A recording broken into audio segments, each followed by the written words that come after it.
there are two parts. One is botnet and one is CESS. So what I'm going to do here today, I'm going to give an overview of what CESS is, how we are going to actually implement it, and what is our research focus. So let me start with some of the security issues we face in the networks. Not very high level. So one of the attacks that we face is DNS attacks. There are different kinds.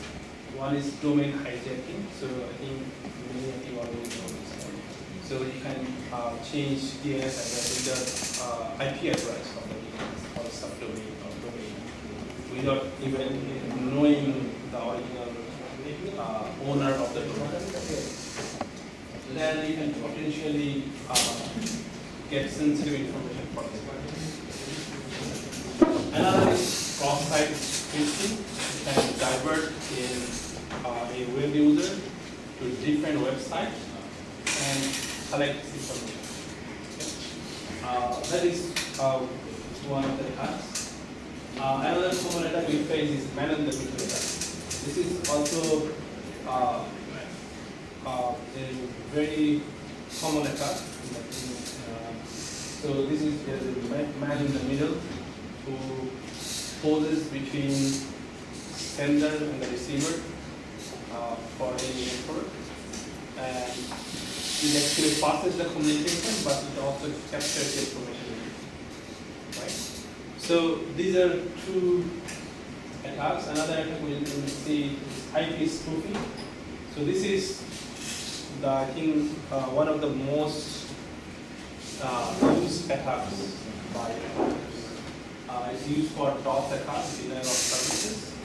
So when you provide services, the network services, it could be routers, it could also be your web servers, attacks by different servers, but IP is not valid. If you try to trace the IP addresses, you find that. So this is IP spoofing. You can send custom network requests with different IP addresses, not existing. Another version of this is DDoS attack, which is also more prevalent nowadays, which is distributed denial of service. So instead of originating attack in one node, the DDoS originates the attack in many nodes at the same time. Botnet is also sometimes used for business attack as well. Network safing, this is one of the passive attacks. Okay, not active attack, passive attacks. It happens mostly, I would say, in non-secure network. If you're not using, say, HTTPS, it's using regular packet communication. Also prevalent in Wi-Fi network if you're not using proper security. So that means user can capture unencrypted information just by sleeping. You don't know whether this is going on in the network. Okay? This is completely passive. So this happens in our network. So one of the solutions that we have solutions in the router. So some of the newer solutions that has been proposed is security as a service. We talked about a little bit yesterday about different kind of service in the cloud. So CESS is also another service that is provided by the cloud. Okay. So this is essentially a business model that a provider will provide security as a service. Okay. So what happens normally? When you design a network, we have to have some kind of firewall. We have to have some kind of software to provide security to our end users, right? So what CESS does, it tries to provide those services, and the target is the end user will eventually have less amount of investment in terms of hardware, okay? But they get the services for a long time. So this is actually inspired by software as a service. Okay? The SaaS model, so the same thing, but it will be providing security service over the cloud. So it doesn't require on-premise hardware, as I said. So all the network traffic or the security service has to be going through the security provider. So as a network provider, you may have less amount of network devices like firewalls or spam blockers, all those things. You can have less amount of those. You don't have to make the investment on that. Okay, so that is the target. So it should be able to give us protection against DDoS, spam, all those things. There's different modality to this. So these are some of the security services we can provide as a CESS. This is not a complete list. This is a subset of the services. One is identity and access management, intrusion detection and prevention. So this is both intrusion detection system and intrusion prevention system. Then we have SIEM, security information and event management. Then we have web content filtering, which is one of the focus of our CESS, which is when the web traffic passes through the router. How do you save or provide security to your network? Okay. Email security is also very crucial now for, especially for network administrators who provide email services to the end users. Then also there is option for vulnerability management. So let's look at a little bit for each of these. So IAM, or identity management, so it enables organizations to achieve access control and operational security. Okay. So as an administrator, you may have to give users different kind of roles, authentications. Okay. So there are various use cases to IAM. So organization employees accessing SaaS service using identity federation. So you have services in the cloud, and you want to provide access to your users to that cloud service. That means you need to create accounts, you need to give them different kind of roles to access those. So when you need those, then you have to use some kind of IAM. Okay. Then you have to provide resources to your users, different kind of like VM management, all those things. So then you have to use this kind of IAM. We have provide services to developers, okay, like for platform as a service. You're creating user accounts for different developers. Okay? If you're providing that kind of service, that means you also need some kind of IAM service. You are providing a storage service to your user, just file storage like Dropbox or Google Drive, all those things. Then you also need some kind of identity management, because you need to ensure the user can access only these files, not somebody else's. So all those things need some kind of file management. So if you are providing this need, then this IAM can actually be outsourced to a security service. You don't have to manage it yourself or on your hardware. You can potentially outsource it to a secret service. Okay. So these are some of the practices that we have in IAM: user management, authentication management, or AAA. We have data management, we have provisioning, different kind of compliance management. So once you have to do this as an administrator, then that means you have to do IAM related work. So you can actually move these services to the CESS. You don't have to manage on your own. Another type of services that we have is intrusion detection and prevention. So intrusion potentially means that when you are getting attacked by malware, virus, these are all definition of intrusion. So somebody is trying to enter your network and attack the users you have in your network. So the idea is, how do I detect? When the intrusion happens, how do I detect and how do I prevent? So there's two modules here. One is in IDS, which is the detection system, So this is a device or software application that can monitor all the traffic that is coming to your network, or maybe going from your network, both ways. And it can potentially identify malicious activities.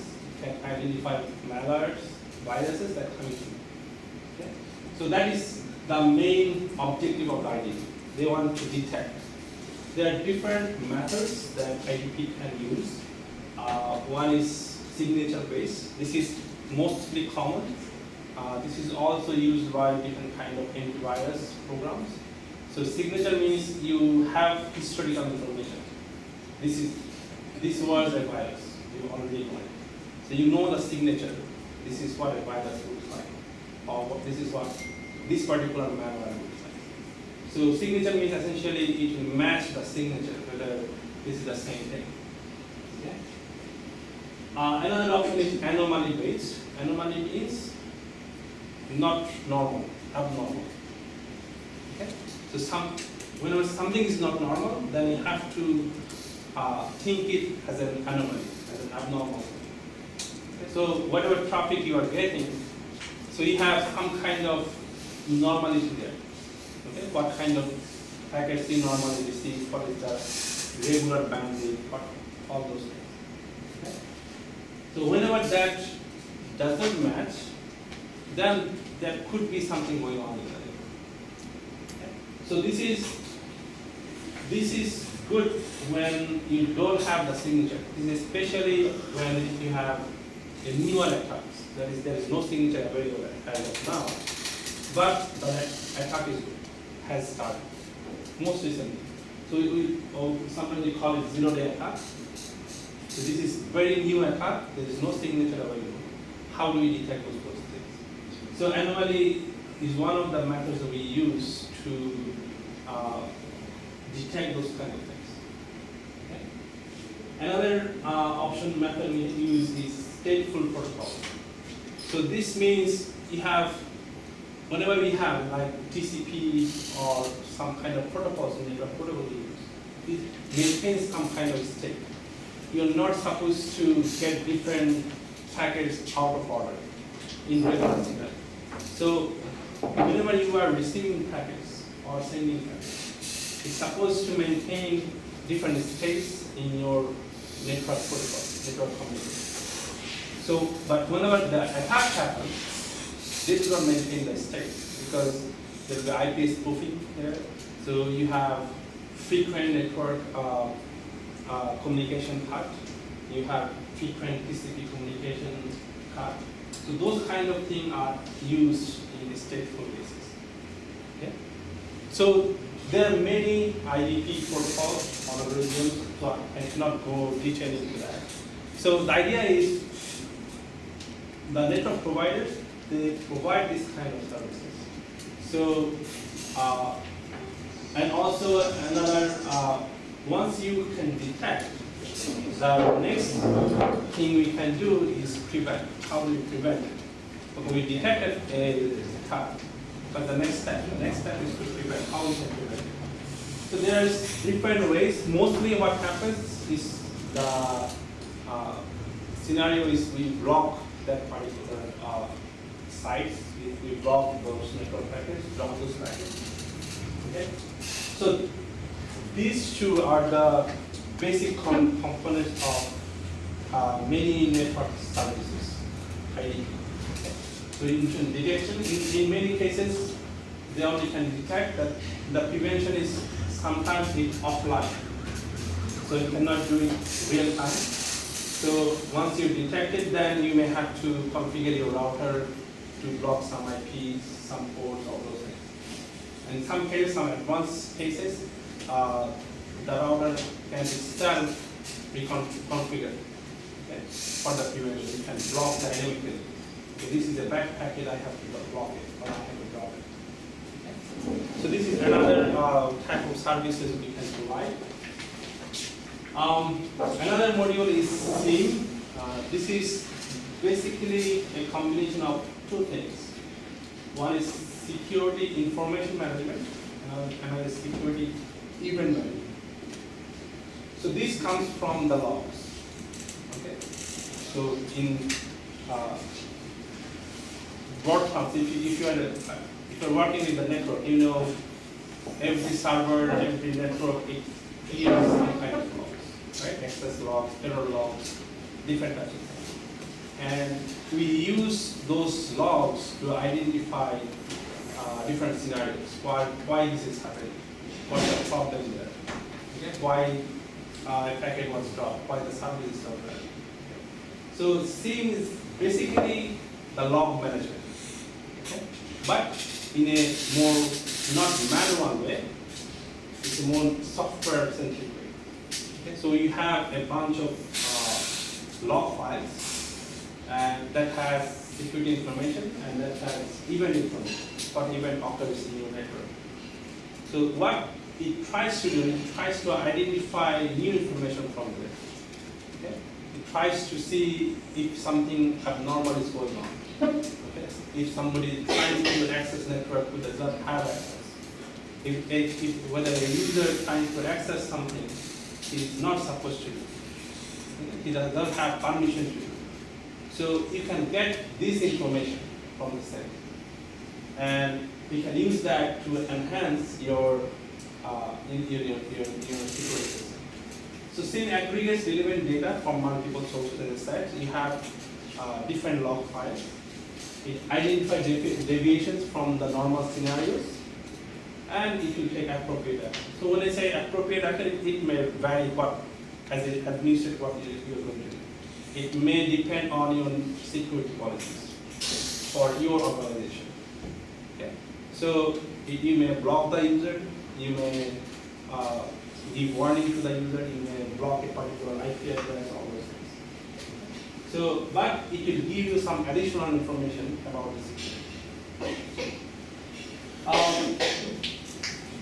And the idea is that we don't want to do it manually because it's very tedious, it's cumbersome. So potentially what we want to do as an administrator, we want to get the alerts when something happens. So this is the problem we are having in the network. Okay, we don't want to do it manually and find it out 7 days later. Okay? So we want to be notified almost instantly when it happens. So this is another service is provided by the CESS. Another part, one of the services is web content filtering. This is one of the focus area of CESS that we have in this particular project. So web content filtering means most users when you are providing internet services to the users. So what users do, they browse different types of websites, right? So that means you have web data coming in and out of your network. Okay? So content filtering means whether you can provide additional security to the users based on the content. Okay? So filtering means you can filter out some of the websites based on different scenarios. We'll talk about it a little bit later. So there's 2 levels of filtering actually happens. One is application level. Okay? So this is basically based on URL. Can you give me an example what kind of application we use for filtering? We use already. The sites in the web page, like the IP address would be set to block certain sites which are prone to like ad blocker. Ad blocker, ad blocker is extension, but in regular sense you just can use your browser. You can just say in a browser there is options to block sites. So that is application level blocker. Okay, you're explicitly saying this is the sites I want to block. Okay, you can provide IP addresses, you can provide URLs. Okay, so this is also web content filtering. You're filtering based on the websites. You can also have options to filter based on keywords, what the website is providing when the metadata comes in. Okay. But this is application level. So application level means it has to be on the application side, the user side. User have to do it. Okay. And other thing is network level. So network level is on the administrator side. So user is not involved. So all the users is potentially coming in through the routers, right? Unless they are using different types of network, like mobile network. Okay. So as long as user is coming in through my network, through my router, so I can provide that services, right? So I can block those websites that I want to block at the router and give security to all my users at the same time. Okay? So users don't have to block at the application level. You can block at the router level. So this is on the network level packet filter. So this requires packet filter. So packet, there is two types of idea here. One is you have to examine the packets itself, or you can examine just the IP address. So that is URL blocking. And if you want to do the packet analysis, so you may need deep packet inspection. The main reason is in some cases when you use like security DCNDS protocols, so you cannot see the content in regular, right? So that's when you need to have the capability for deep packet inspection, so that you can look detailed. Still, we are saying encrypted, but what we want to do is, if we want to find some kind of signature in the encrypted part, that is deep packet inspection, whether you can see something inside. Okay? So that these two things are used in combination for web content filtering. There are several levels of filtering that we use for adult content, for malicious content, and there's also illegal content. So illegal content is something like movie downloads, like bitcoins, or even maybe regular cases. So those can be potentially blocked by your router. So next part, another services is email security. If you are providing email services to the users by your own email servers, then you need to have some kind of protection for the emails. The biggest problem for emails is the spam. Okay? So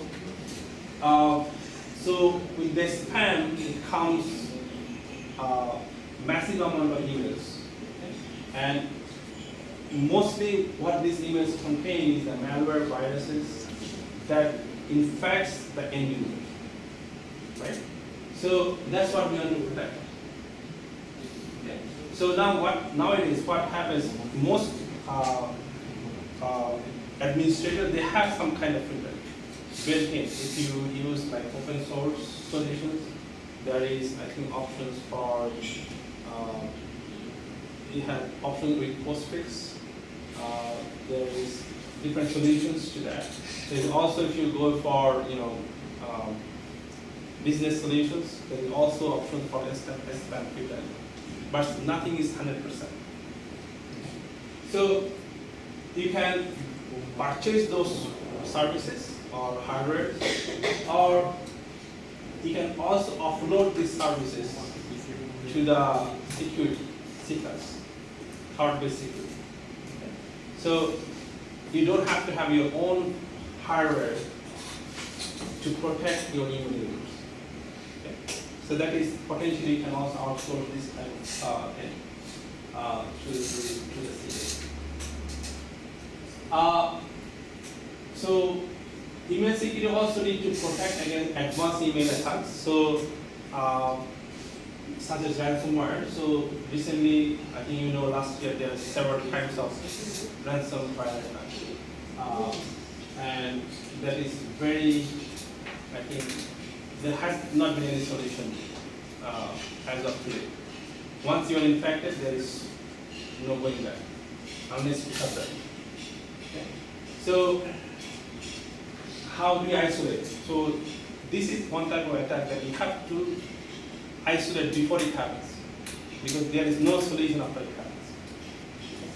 So how do you protect against those? Block data tabs. Okay. Another thing happens when you do not know, but your data is going through to the email. You're using your own email addresses, the data is going to somebody else. So this is a big problem for organizations. Okay? That users do not even know, but some kind of malware is sending all the data to the third parties. Credential theft also is very common. Still with I think it's now more adverse, I would say, because more people are using the emails, Facebook, social media, and they're still using very weak passwords. So it's very common to lose that credential. Okay. So these are common things that we need to provide to end users as a security. Okay. Final scenario is vulnerability management. So this is the scenario how you inform the vulnerability in the management level. What we do, what kind of measures we take. There are 4 levels of processes. There's discovery, reporting, prioritization, and response. So this is mostly for management purpose. So if you are an administrator or maintain IT infrastructure, that means you need to decide what to do next, what service to enable next, how to provide security. If you're not providing security good enough, what level of security can provide to the next level? How can you do it? You can do it with additional software, additional hardware. You can outsource those services. So this is vulnerability management. So this is basically you have to provide what you are doing and what you are doing and take the next decision. So we have all this we can provide all this in CESS, okay? Security as a service. Okay? So CESS is basically a security as a service. Okay? We're just naming a CESS for this project. Okay? So what our target is in CESS, which allows the providers to host network security and monitoring services in the cloud. Okay? So this is not for like cloud solutions per se. So this is for if you're a network provider for a large network. So you can have your own network security solutions for all your users. So that's the basic idea. So you can provide solution and at the same time you can monitor what's happening. Okay? So you need some kind of cloud-based services along with your routers. So when you say cloud, that means we have some kind of virtualization, virtual servers, some kind of data spaces so that you can maintain the logs, all those things. It doesn't have to be a full-scale cloud. It could be a minimal cloud.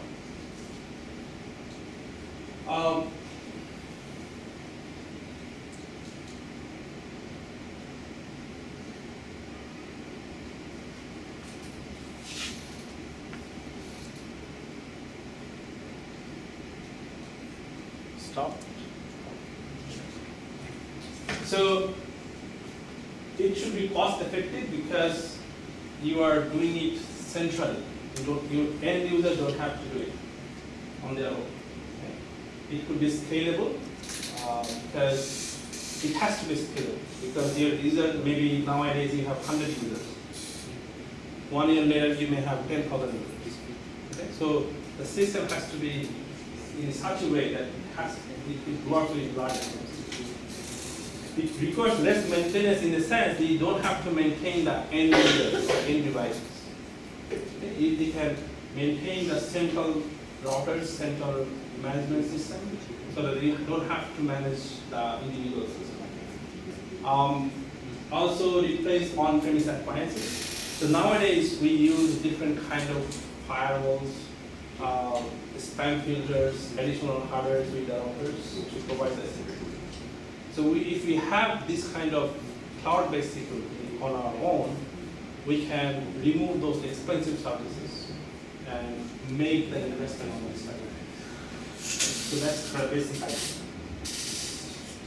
Now, the important question here is why we even consider, yes, there is security problems.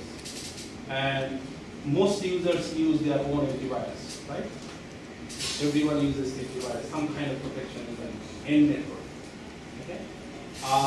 There is also some kind of firewalls you can use for users. Okay? There's built-in solutions in there. So why do we even bother taking all this to the router level? Okay? Why do we even need it? Well, there's some of the basic scenarios. So we have different types of devices here.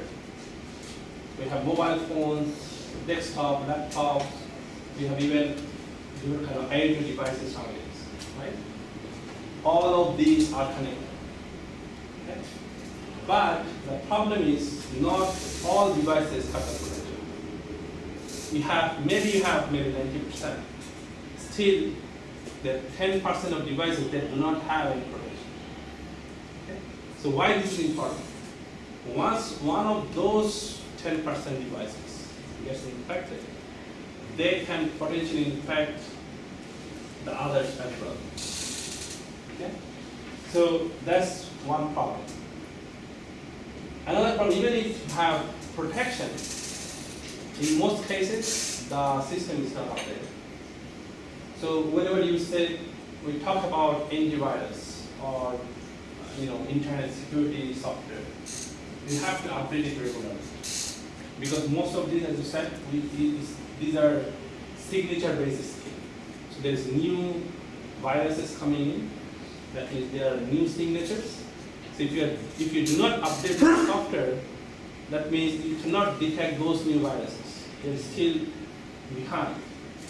Okay? So if you not updating the system, that means those are potentially unusable.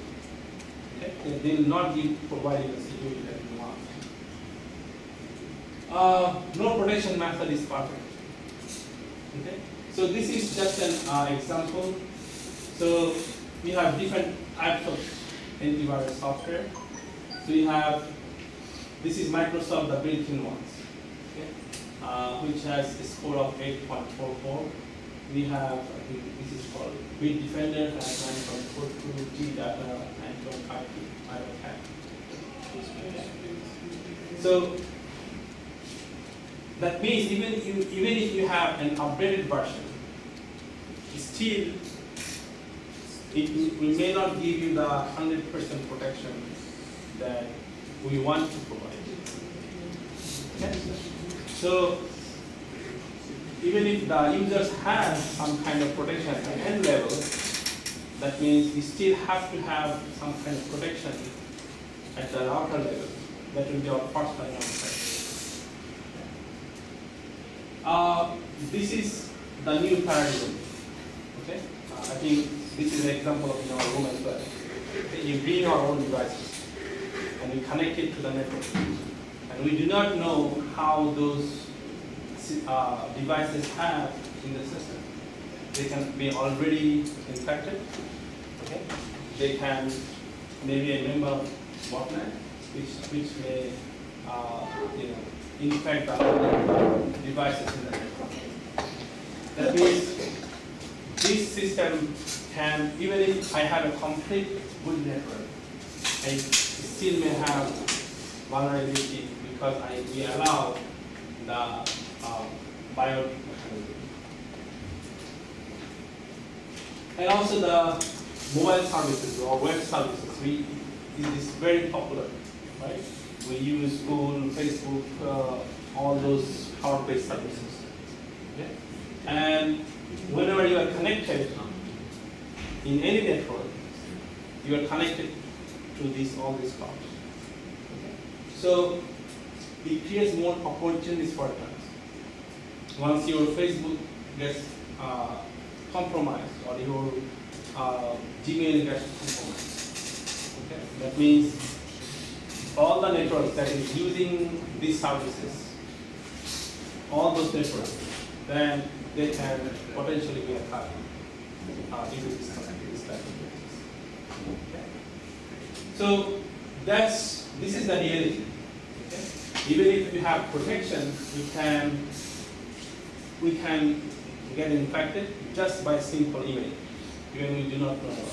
Okay? In some cases, you do not have to even open the email. Okay? And hackers can get command, get control of the device, something like ransomware or other devices or botnets. Okay? So that's why we think we can have the CESS in the network level here, and this can be the first line of defense for all the network packets coming in and all the network packets going out. Okay?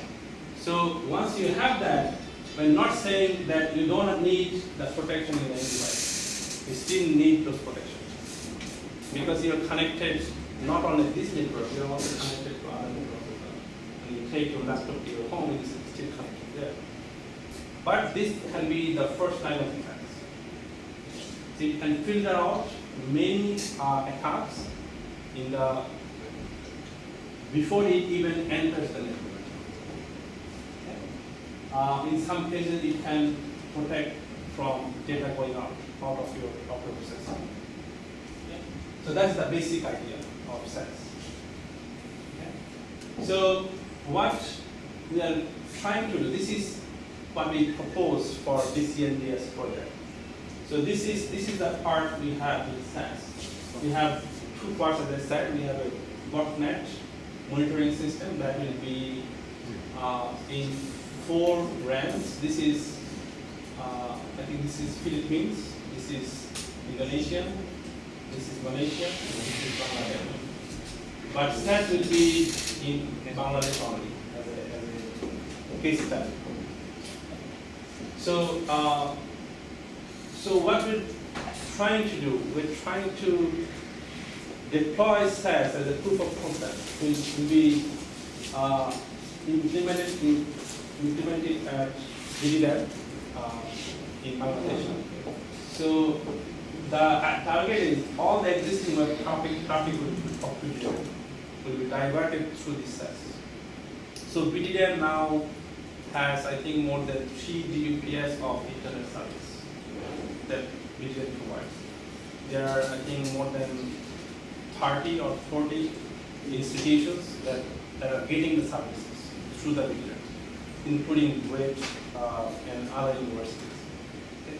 So once we can install this service and provide this service at the BTDM, that means we can provide security to thousands of users at the same time. Okay? Even without changing any network infrastructure. Okay? So that's the basic idea. So the security policies can be enforced at the BTR level without even any participation from the institutional level. And the inbound and network traffic will be controlled through this sensor. By URL filtering on those. This will ensure that security policies that we take will be managed and updated centrally. And it can also be pushed to the institutional level, but once we do it centrally at the BTDM, the institution have to comply. Okay? So that's the basic idea. Another thing is we want to collect metadata and web statistics that users are using. With this system, and we will anonymize this data and we'll make it available for research. Okay. So there can be different kind of research. We'll talk about it a little more at the end. So how to implement this system? So nowadays there's already solutions available that we can implement sensors. Let's see for web security. There is SSH, smooth file has own solution. I think InstaSafe and ForcePoint or this color, these are completely cloud-based. So you have to subscribe to their cloud environment.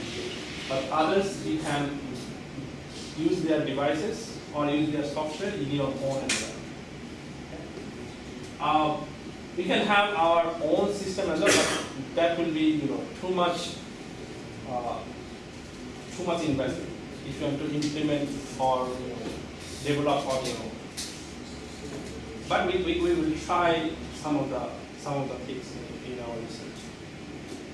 So we are implementing CESS as a case study, and we'll be using one of these solutions.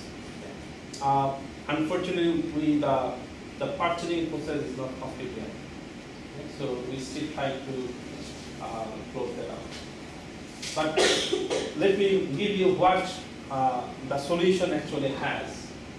So threat intelligence, because this is a solution, that means it has huge historical data that it uses, multiple layer of defense in the router level, in the there is, I think, separate routers. One is the edge router, and from the edge router it comes to the core router. So in each level, there is the defense router. We have the web security module, there is email security, this malware protection system will be there, and we have threat detection. So threat detection is, as I said, we have to have the signatures. So signatures is actually a coalition of different entities all over the world. You cannot just have get signatures or clear signatures. So there is a common platform there that the security providers use to accommodate all those together and get the latest information from all the sources.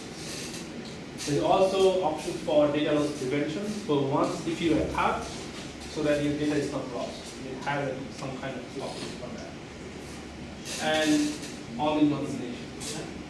So one thing that I want to stress out here is there's three types of protection we have. One is before, during, and after. And we want to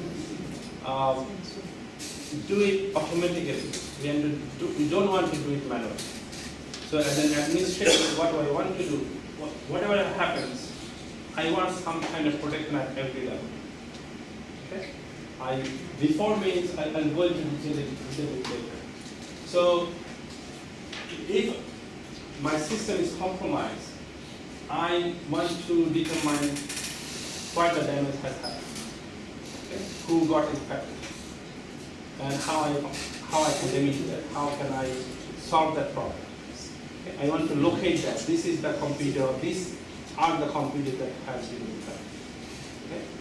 If that happens, since this is the best scenario is I can, there will be no attack, but that is not, the ideal scenario. Okay? The most likely scenario is the system will get attacked. So the target is to minimize the effect as low as possible. Okay? So whenever you design, you cannot think that my system is bulletproof. Okay? It never get attacked. You cannot assume that. You just cannot. Whatever system you use. Okay? So you always have to have a fallback plan. What happens if I attack? Okay? So we have those in our scenarios. It can be deployed in different hardware. We can deploy it in an appliance, or appliance means in a router, or a regular router, or a branch router, or we can even set it up in a virtual machine. Okay. It will be scalable. So the traffic analysis will be automated for inbound and also as well as outbound traffic. Okay? That means we'll do the traffic analysis for all those cases. And it scans all web traffic in real time. Okay? Okay, there is two types of solution here. One is active and passive. Active means whenever the packet is coming in, you are scanning the packets and taking decision at the same time, which takes more power because you need to process a lot of packets per second. Another option is to do it passively. You're passing the packets through, but you're doing the analysis in a passive mode. Once you see there is a problem, then you start blocking those in the real problem. Okay? The problem with the passive mode is because you're letting the packet through, some of the malicious packet will get through. Okay? That is one of the problems. The real time is ideal, but it will take more computing resources in terms of hardware. Use dynamic reputation, which I'll talk about it a little bit later. First, identification of zero-day attack. This is very important for malware protection. So zero-day means newer viruses, newer attacks. Okay? So the earlier you can detect, the better. So for example, I have created a malware right this moment. Okay? That means there is no signature, right? So the moment it is detected, maybe 1 hour later or 5 hours later. So that is the period that it is most effective because it is not detected yet and it can create the most damage until it gets detected. Okay? So this is the idea of zero-day attack. So we want to get those information as fast as possible so that we can, if that attack happens, we can identify that.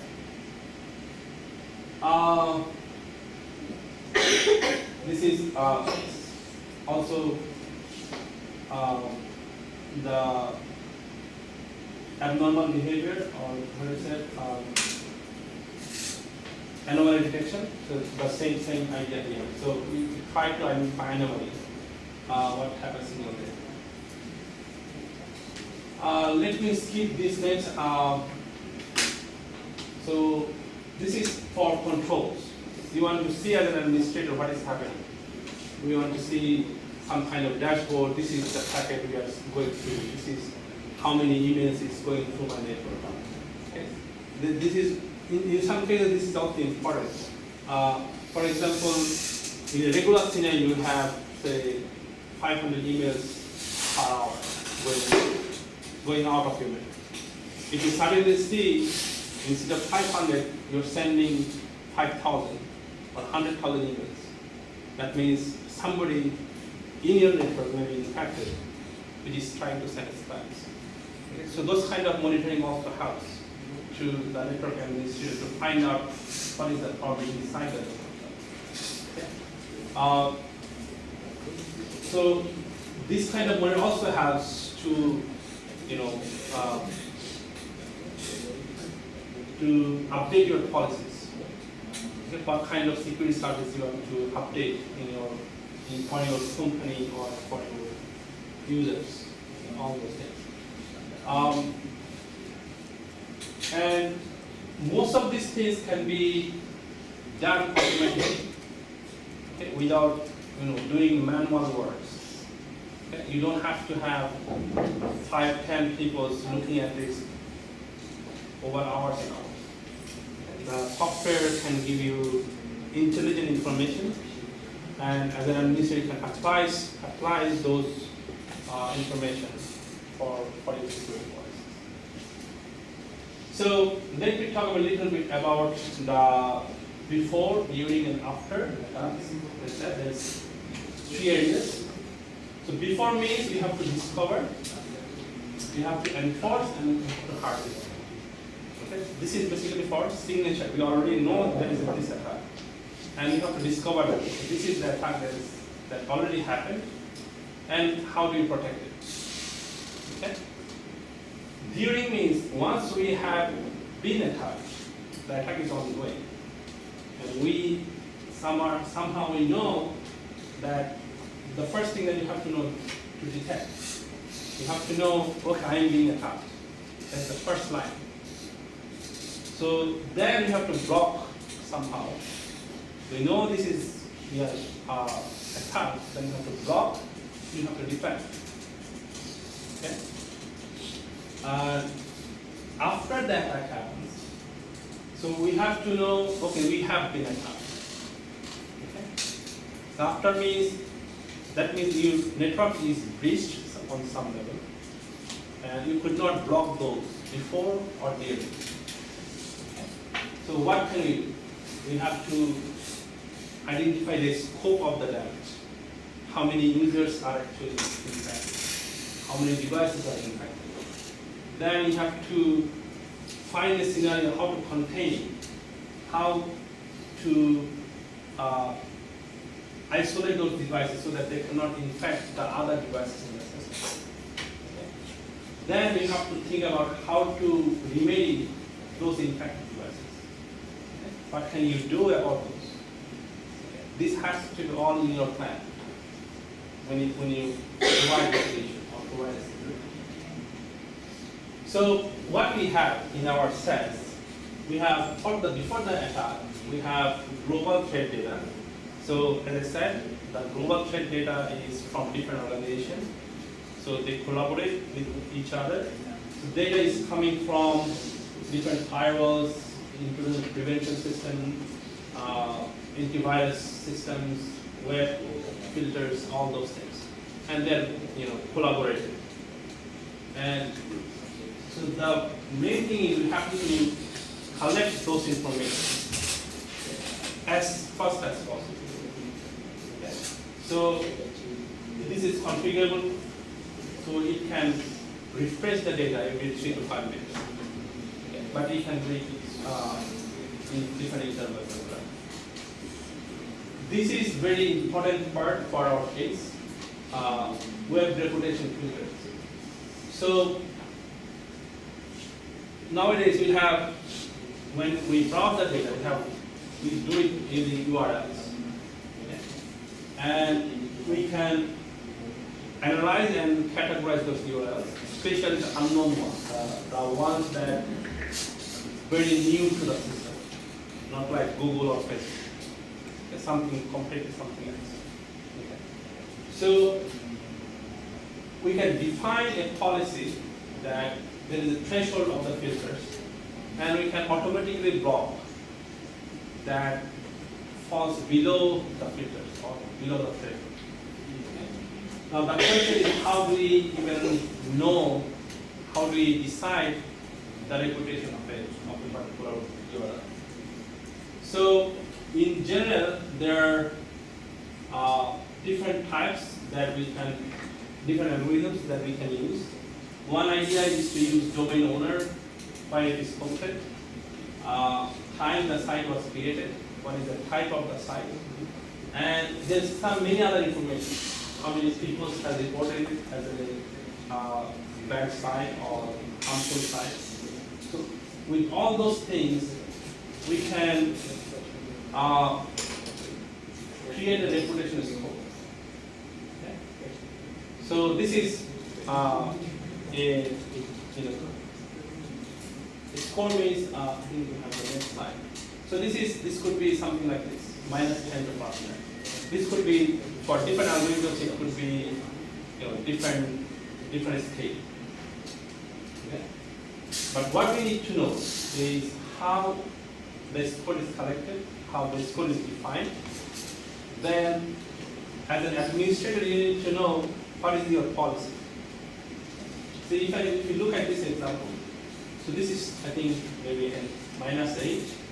It says an IP address controlled by a spam house or a non-open proxy generating massive volume of complaints, hitting many spam traps, almost guaranteed to be spam. Okay? So this has very low reputation score as a URL. Okay? So it's most likely to be a spam or most likely to be an attacker. So I think similar to this is -6. So this is a little bit higher than this, but still is potentially spam. If you go to the right, So this is like, I think, -3 or -2, this is -1. So -1 is saying maybe dynamic IP, sending direct or internet email market with poor protection. It may not be doing it intentionally, but it is compromised on some level. Okay. It happens mostly for the newer email servers that as a new administrator just set up, but there is no protection in high level. If you go to the right, there is this is like I think 2, some history, low moderate. There is complaint but very low. So this is few complaints, long history but few complaints. And this is very known enterprise, and it has also some kind of certification. That means it will have +6 or 7. So that means you see there is also one of the I think factor is how long your business is in. Okay. If your business is 1 year old, it is likely to have lower reputation, even if you are completely okay. But as your business goes up, maybe 20 years, 30 years, the reputation will also go up, as long as you maintain the security. Okay. So as an admin, what we do, we have to define what is our threshold. We can say this is 0. Everything below 0 we just block. Okay. The problem with that may be some of the newer system may be blocked, even though they may not be as harmful as we thought. So it could be -2, -4, whatever, or it can be even positive. You can say I only accept positive feedback or positive feedback. Okay. So this does give you information what to do, but as an admin you have to decide what you want to do for your end users. Okay. So this is basically can be implemented, I think, quite easily. We have some website that we can get list of websites, and we can use our own algorithms to decide the reputation. We can have, in the here it has like 5 factors. You can define your own factors, and you can create your own reputation filters. You can apply that in your security policy. And also another thing is users content. As I said before, this is just for the URL. We can also look into the content to look for specific viruses or malwares. So that is finding the viruses, we can use that. So content analysis, we have in our solution, we have a analysis engine built in. So it will match it with all this category. It will match with, it will check the packet content and will generate a score based on the content as well. Not only just the URL, also the packet content. And based on our threshold, it will update, it will enforce the security policy for you. There is option for the during the attack. So this is what attack is going on. So we have anti-malware protection. So also called as AMP. So this is basically, you can think of the same concept of antivirus. Okay. What the antivirus is providing at the end device level, this is at the network level. So we are scanning all those packets, and we're trying to see there's a protection malware there, and we're trying to do that in different packets. So there's an option for adaptive scanning. So this is a newer concept. So what this says, I think this is better to see. So what adaptive scanning does, it dynamically selects most reliable scanner based on URL. So if you have like low reputation, then you pass it to the filter, not all the packets. So say for example you have set a threshold or -1. So all the packet that has a threshold of -1, instead of blocking it instantly, you can pass it to the filter to see if it actually contains malware. Then you process it. But all the data that has reputation over -1, you can bypass it. Okay, this is because this is very resource extensive, so you need a lot of resources, computing powers to do for all that. Traffic monitor, we can do at the layer 4. That means at the TCP/IP level. So we can monitor all the traffic and monitor the movement of the malwares in real time. Also, during the attack, there is option for data loss prevention or DLP. So this is, if you are attacked, what happens to your data? Okay? So for example, a ransomware encrypted all your data. Okay? That means you will lose all the data unless you have that. So what DLP does, it tries to identify those. Okay, I'm being attacked by a ransomware. So how can it prevent?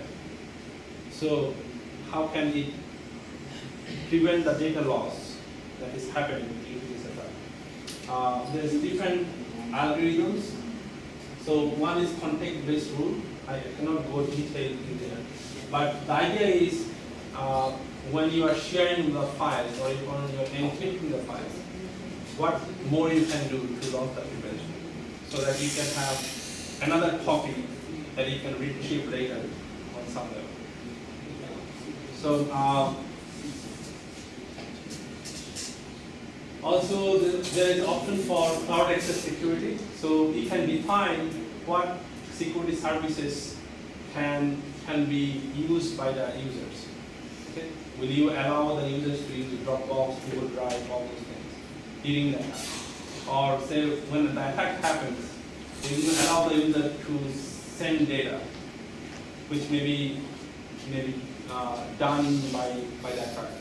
So if you can block those things, that is potentially can prevent the data loss from your network.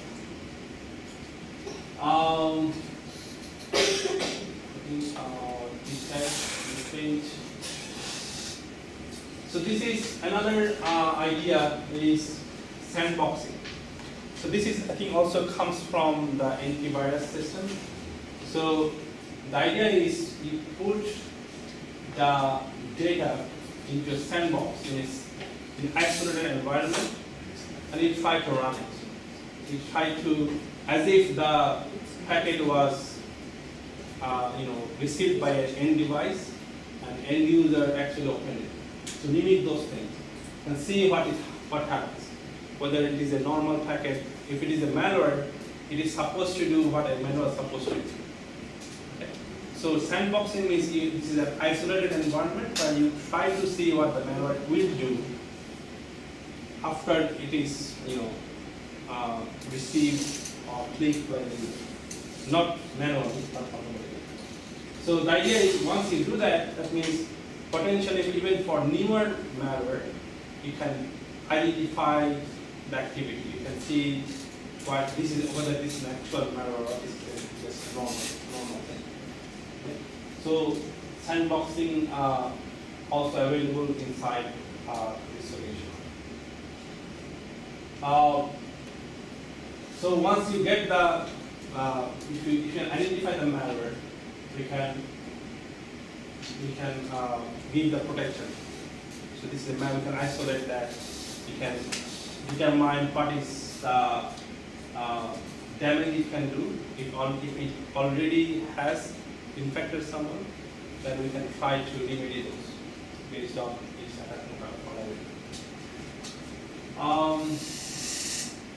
So let me close up. So after the attack is very important. So as I said, you cannot ensure that 100% security. Okay? Some of the devices, some of the people, eventually they may get infected. So we have to continuously do the analysis. So we can do after the attack happens, we can see who is affected, when is affected, how much damage is there, and how to address those. How can we isolate the devices that is infected, and how we can block that it doesn't spread more than it already has. So these are all those things. So in our system, there's two levels of protection. One is so when the attack happens, that means our system this is clean, right? So, but it was not clean.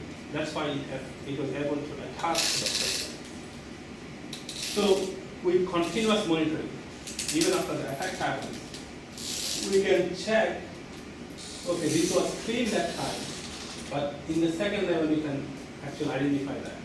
Then we can take actions.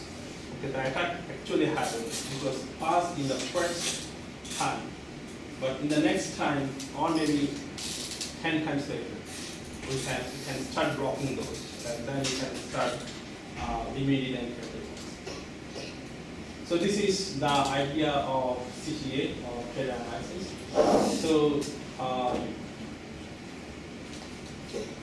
So finally, I think let me go to the research goals. So as I said, this is a research project. So the high-level goals is provide security to the institution that is connected to media. Also, we want to understand the effectiveness and also the limitations. So we'll be using a ready-made software, but as I said, we don't expect it to be 100% secure. Okay? So we want to analyze how good it is, what is its strength, what is its weakness, and what can be done to improve this kind of approach. We will collect data, metadata, for research, as I said before, and this will be available for researchers for collaboration. And we are thinking that this data can be used for new algorithms, for data analysis, for weakness analysis in existing systems, and more. So because this is huge amount of data, as I said, this is like 3 Gbps per second. So if you have 1 year of data, it will be a huge amount of data that you can potentially analyze for more insight into the system.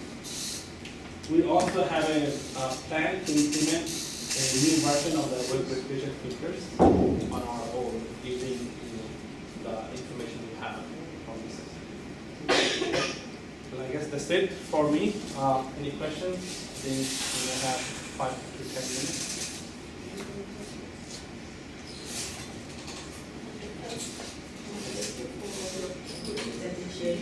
I am really interested about the features that you use. How do you assign, how do you classify the features for score?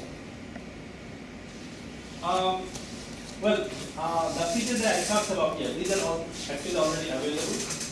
So we are talking about. Is it this is right. The next slide. Next slide. Yes, this one. Is it in SaaS system? Mm-hmm. No, this is not. This is a generic idea. So it could be different for different software. So if you use like maybe say we have some example. Like Cisco will have their own reputation. If you use Instance Framework to have different score. If you build it on your own, it may have different rules. So, but the idea is similar. So you give a score, then you try to take decision based on that score. What are you trying to do? So the project is based on CESS? No, our project is right now is based on Cisco. If we get software involved. This is mainly because we have the hardware already. So at BDLab. So don't have the hardware from the project. So once we have the software, we should be ready to provide the service. Will it be like a gateway between the cloud and the institution?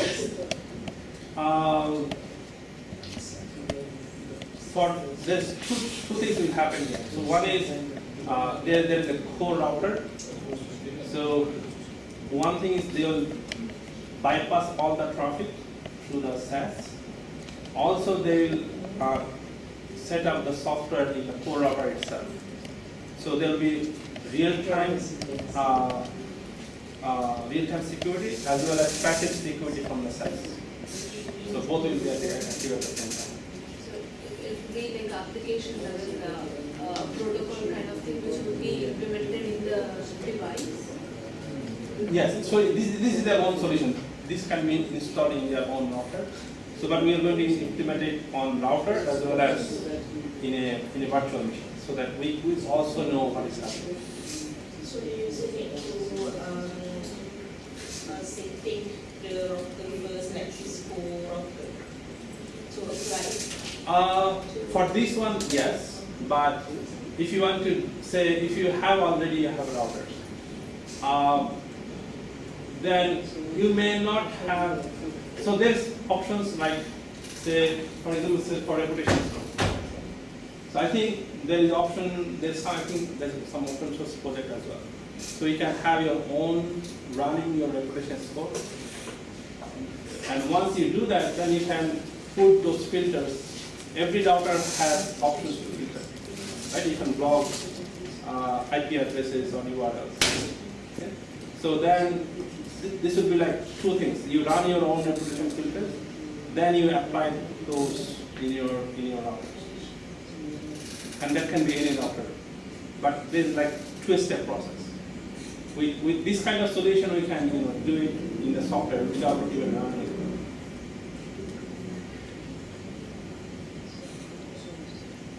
Any other? How long does it take to analyze? How long? So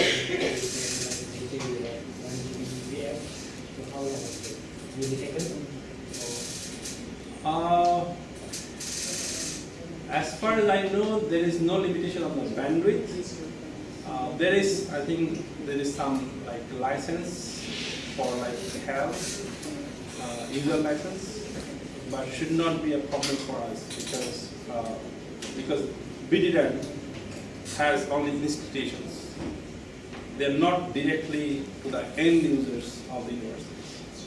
So we think it should not be a problem to providing like they have like 3 Gbps right now, so it should not be a problem. All right, I think can finish here. Thank you very much.